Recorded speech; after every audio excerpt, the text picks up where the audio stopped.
Hello friends, welcome back to cinema secrets. இன்னைக்கு இந்த வீடியோல ரொம்ப இன்ட்ரெஸ்டிங்கான ஒரு விஷயத்தை பத்தி பேச போறேன் நண்பர்களே. ஏன்ப்பா அவ்வளோ இன்ட்ரெஸ்டிங்ன்றதை அழுத்தி சொல்றேன் அப்படின்னு கேட்டீங்கன்னா, ஆமா நண்பர்களே, என்ன மேட்டர் அப்படின்னு கேட்டீங்கன்னா, இன்னைக்கு தமிழ் சினிமால எவ்வளவோ ஹீரோக்கள் வந்திருப்பாங்க. இவங்களோட சக்சஸ் ஸ்டோரி, இவங்க ஆரம்பத்துல எவ்வளவு கஷ்டப்பட்டு சினிமா உள்ள வந்திருப்பாங்க அப்படின்ற கதையெல்லாம் கேட்டு நம்மளுக்கு புளிச்சு போயிருக்கும். இருந்தாலும் இவங்க எல்லாம் எப்படிங்க ஆரம்பத்துல உள்ள வந்தாங்க அப்படின்னு யூடியூப்ல எந்த பக்கம் திருப்பினாலும் ஒரே கதை தான் ரீல் அந்து போன மாதிரி ஓடிக்கிட்டே இருக்கும். உண்மையாவே இவங்க இப்படிதான் கஷ்டப்பட்டு வந்திருப்பாங்களோ அப்படின்ற மாதிரி நம்மளையே மைண்ட் செட் பண்ணிருப்பாங்க. ஆனா உண்மை என்ன தெரியுங்களா? அது உண்மை இல்ல நண்பர்களே. இதையும் தாண்டி ஒரு சில கஷ்டங்கள், சில சித்து வேலைகள்லாம் இந்த நடிகர்கள் பண்ணிருக்காங்க. அப்படி பண்ணிட்டு தான் சினிமா உள்ளே வந்திருக்காங்க அப்படின்றத வெளில சொல்லவே மாட்டாங்க. ஏன்னு பாத்தீங்கன்னா, 23ஆம் புலிகேசி படத்துல வடிவேலு ஒரு டயலாக் சொல்லுவாரு, வரலாறு முக்கியம் அமைச்சரே அப்படின்ற மாதிரி. அதனால அவங்களுக்கு அவங்களே வரலாறு எழுதிக்கிறது. ஏன்னா நாளைக்கு லைம் லைட்ல வந்தா நம்மள ஒரு மாதிரி கேவலமா நினைச்சிடக்கூடாது அப்படின்றதுக்காக இவங்களே ஒரு வரலாறு எழுதி, இப்படிதாங்க நான் கஷ்டப்பட்டு வந்தேன் அப்படின்ற மாதிரி நம்ம கிட்ட எல்லாம் புழுன்னு புழுவானுங்க. சோ அதனால நான் என்ன பண்ணேன்னு பாத்தீங்கன்னா, கொஞ்சம் நிறைய பேர் கிட்ட விசாரிச்சு இவங்க சொல்லப்படாத கதைகள் எல்லாத்தையும் சேகரிச்சு, இவங்க சினிமாக்குள்ள ஹீரோ ஆகிறதுக்கு முன்னாடி வேற என்ன மாதிரியான கஷ்டங்கள்லாம் பட்டிருக்காங்க அப்படின்றத சேகரிச்சிருக்க நண்பர்களே. அதை பத்தி தான் இன்னைக்கு நான் வீடியோல சொல்ல போறேன். இதை சொல்றதுனால உங்களுக்கு என்ன லாபம்? நல்லா கட்டுக்கட்டா சம்பாதிக்க போறீங்க அப்படின்னு கேட்டீங்கன்னா, யோ வாய முடியுங்க. சோ அம்மா எப்ப பாரு எந்த வீடியோ போட்டாலும் பணம் சம்பாதிக்கன்றீங்க. ஏங்க என் வேலையை கொஞ்சம் பார்க்க விடுங்களேங்க அப்படின்ற மாதிரி தான் சொல்றதுக்கு மனசு தோணுது. இருந்தாலும் ஓகே, இதை நான் ஏன் சொல்றேன் அப்படின்னு பாத்தீங்கன்னா, நம்ம சேனலை பார்க்குற ஏகப்பட்ட நண்பர்கள் ஹீரோ ஆகலாம், வில்லன் ஆகலாம், கேரக்டர் ஆர்டிஸ்டாச்சும் ஆகலாம் அப்படின்னு முயற்சி பண்ணுவீங்க இல்லைங்களா? அவங்களுக்குலாம் இது கண்டிப்பா ஒரு மோட்டிவேஷனல் வீடியோவா இருக்கும் போது, அதனால இந்த வீடியோவை ஸ்கிப் பண்ணாம கடைசி வரைக்கும் பாருங்க. அதுக்கப்புறம் கடைசியில நீங்களே புரிஞ்சுப்பீங்க, ஐயோ இவ்வளவு கஷ்டங்கள்லாம் பட்டாதான் நம்ம ஒரு லைம் லைட்டுக்கு வர முடியுமா அப்படின்ற ஒரு புரிதல் இந்த வீடியோவால உங்களுக்கு ஏற்படும் அப்படின்னு சொல்லிட்டு இப்ப இந்த வீடியோல போவோம். எந்தெந்த நடிகர்கள்லாம் மறைக்கப்பட்ட அந்த வரலாற்று கதையை பத்தி பேசுவாங்க.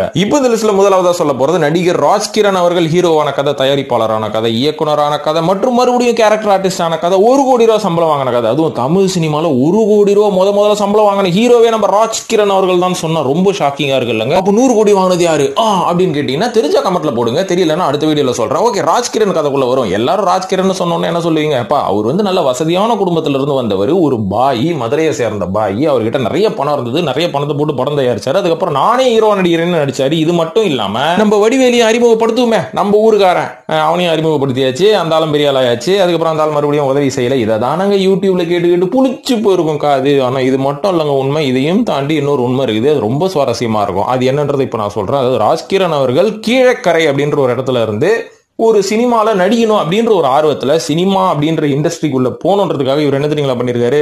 முதல்ல ஒரு சினிமா கம்பெனில ஆபீஸ் பாயா வேலை செஞ்சுக்கிறாரு. ஏப்பா வடிவேலு கதையை உல்டா பண்ணி ராஜ்கிரண் கதையா சொல்றேன்னு கேட்டா முழுசா கேளுங்க.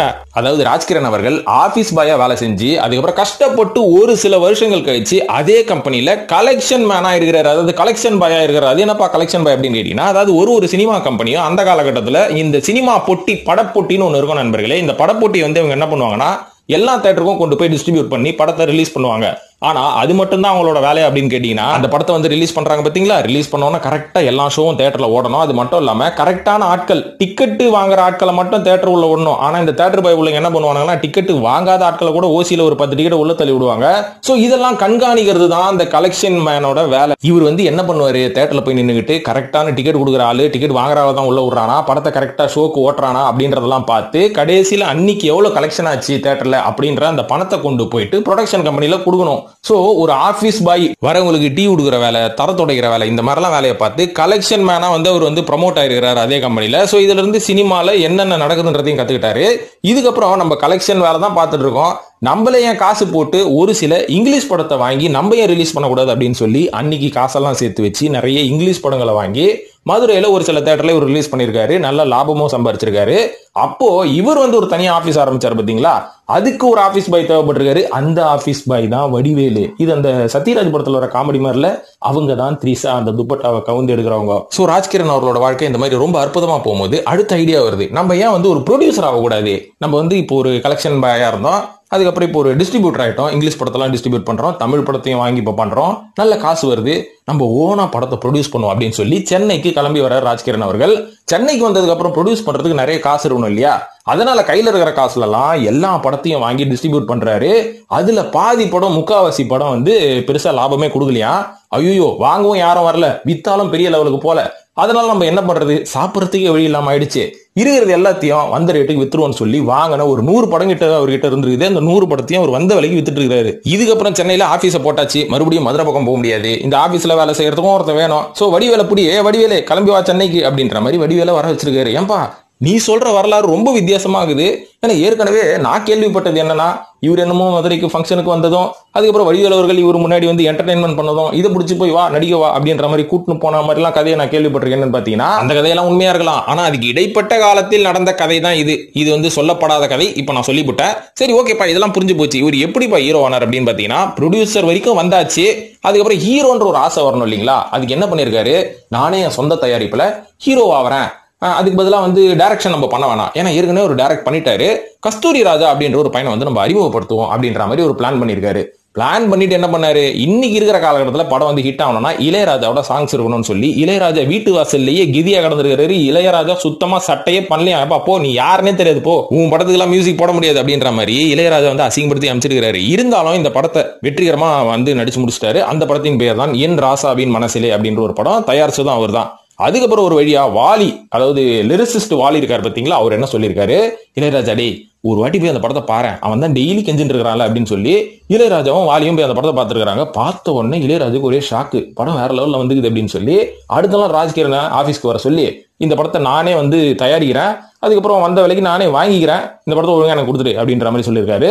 சோ அந்த படத்தை பாதி தயாரிச்சது இளையராஜாவாக இருந்தாலும் மீதி தயாரிச்சது ராஜ்கிரண் அவர்கள் தான். கஸ்தூரி ராஜா தானே இயக்கணும்னு கேட்டீங்கன்னா, கஸ்தூரி ராஜாவோட பேர் மட்டும் தான் போட்டிருக்காங்க அவருக்கு லைஃப் கொடுக்கறதுக்கு. ஆனா டைரக்ஷன் பண்ணது எல்லாமே ராஜ்கிரண் தானா. அதுக்கப்புறம் கஸ்தூரி ராஜாக்கு ஒரு வாழ்க்கை கொடுத்தாரு அப்படின்றதுக்காக தான் தனுஷ் அவர்கள் அவரோட பையன் பெரிய வளர்ச்சிக்கு வந்ததுக்கு அப்புறம் அதே ராஜ்கிரண் வச்சு ஒரு பாப்பாண்டின்னு வந்து ஒரு படத்தை இயக்குனாரு. திஸ் இஸ் த வெற்றி. சோ இதுதான் நண்பர்களே ராஜ்கிரண் மற்றும் வடிவேல் அவர்களின் சொல்லப்படாத ஒரு கதை. சுவாரஸ்யமா இருந்ததா இல்லையா? இருந்ததுன்னா கமெண்ட்ல போடுங்க, இல்லைன்னா கழுவி ஊத்துங்க. சரி, இப்ப அடுத்ததான் நான் சொல்ல போற அந்த நடிகர் யாரு, அவரை பத்தி சொல்லப்படாத கதை யாரை பத்தி அப்படின்னு பாத்தீங்கன்னா, நடிகர் ராமராஜன் அவர்கள். ஏன்னா நிறைய பேருக்கு இவர் முதல் படமே கரகாட்டக்காரன் நம்ம நினைச்சிட்டு இருப்போம். சில பேருக்கு இவன் தாள்லாம் எப்படியா சினிமா உள்ள வந்தான் அப்படின்ற மாதிரி நம்மளுக்கே டவுட்டா இருக்கும். ஒரு சில பேருக்கு சுத்தமா தெரியாது. அவங்களுக்கு நான் புரிய வைக்கிற, ராமராஜன் அவர்கள் எவ்வளவு கஷ்டப்பட்டு உள்ள வந்தார் தெரியுமா? அதெல்லாம் கேட்டா ஐயோப்பா கண்ணில் ரத்தம் வரும் நம்மளுக்கே, அந்த அளவுக்கு கஷ்டப்பட்டிருக்காரு. அவ்வளவு சினிமா வெறி. சரி வாங்க இப்ப கதவுல போவோம். சின்ன வயசுல இருந்தே ராமராஜன் அவர்களுக்கு ஒரு பெரிய நடிகர் ஆகணும் அப்படின்ற ஒரு ஆசைங்களாங்க. ஏன்னு பாத்தீங்கன்னா, ஸ்கூலுக்கு ஒழுங்கா படிக்க போகாம கட்டடிச்சிட்டு தியேட்டர்ல போய் எம்ஜிஆர் படத்தை பார்த்து எம்ஜிஆர் மாதிரியே பெருசா ஹீரோவை அதே மாதிரி கலரா ட்ரெஸ் போடணும் அப்படின்றது ராமராஜனுக்கு சின்ன வயசுல இருந்தே ஆசையா. அதனால படிப்பெல்லாம் ஓரளவுக்கு முடிச்சதுக்கு அப்புறமா ஒரு சினிமா கம்பெனில ஜாயின் பண்ணலாம் அப்படின்னு சொல்லி ஒரு நாடக கம்பெனில போய் ஜாயின் பண்ணிருக்காரு. அங்க போய் நாடகம்லாம் நடிச்சு நடிப்பு ஓரளவுக்கு கத்துருக்காரு ராமராஜன் அவர்கள்.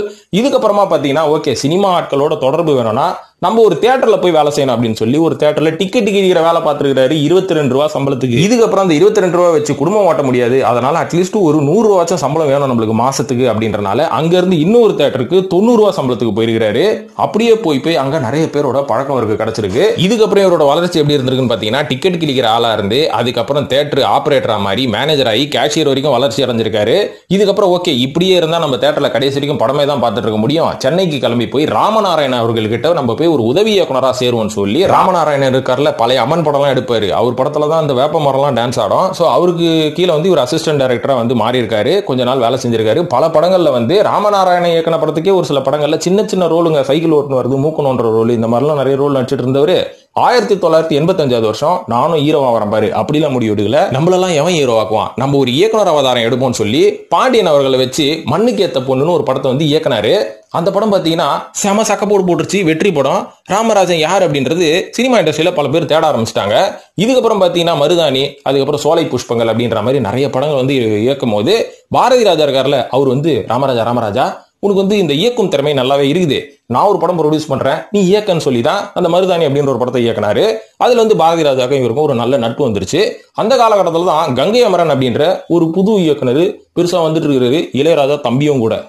அப்போ கங்கை அமரன் வந்து ஒரு புதுமுகம் தேடினுக்கிறாங்க என் படத்துக்கு. இந்த படத்தோட பேர் வந்து நம்ம ஊர் நல்ல ஊரு, ஒரு புதுமுகம் கிராமத்து பின்னணி கொண்ட ஒரு ஆளு யாராவது இருந்தா சொல்லுங்க போது அப்பதான் வராரு நம்ம பாரதி ராஜா அவர்கள். ஏன்பா நம்ம கிட்ட ஒரு பையன் இருக்கிறான், அவன் இப்பதான் டைரக்டர் ஆகி நல்லா பேர் போய் நிக்குது, அவனுக்கு அவனை பார்த்தா கிராமத்தால் மாதிரி தான் இருப்பான், கிராமராஜன் பேரை வச்சுக்கோங்க அப்படின்னு சொல்லி இன்ட்ரடியூஸ் பண்ணி விட்டு, அதுக்கப்புறம் அந்த மண்ணுக்கு ஏத்து போனா நம்ம ஊர் நல்ல ஊர் இந்த படத்துல வந்து கங்கை அமரன் தான் ராமராஜன் அவர்களை ஹீரோ ஆக்கி விட்டாரு. ஹீரோன்னு வெளில வந்தாரு. அதுக்கப்புறம் கரகாட்டக்காரன்னு ஒரு படம் வந்தது பாத்தீங்களா, அந்த படம் வரதுக்கு முன்னாடி தான் கவுண்டமணி இருக்காரு பாத்தீங்களா, அவர் ஹீரோ ஆகி அட்டர் ஃபிளாப் ஆகி 2 வருஷம் நடிச்சா ஹீரோவா தான் நடிப்பேன்னு சொல்லி எந்த படத்தையும் அக்செப்ட் பண்ணாம வீட்லயே கவுண்டமணி சும்மா உட்காந்து பழைய சோறு தின்னுட்டு டிவி பார்த்து இருந்திருக்காரு. அதுக்கப்புறம் கங்கை அமரன் தான் கவுண்டமணி நீ இப்படியே இருந்தா காணா போயிடு சினிமால இருந்து ஒழுங்கா கரகாட்டக்காரன் ஒரு படம் எடுக்கிறேன் நீ கம்பேக் கூட அப்படின்னு இருக்காரு.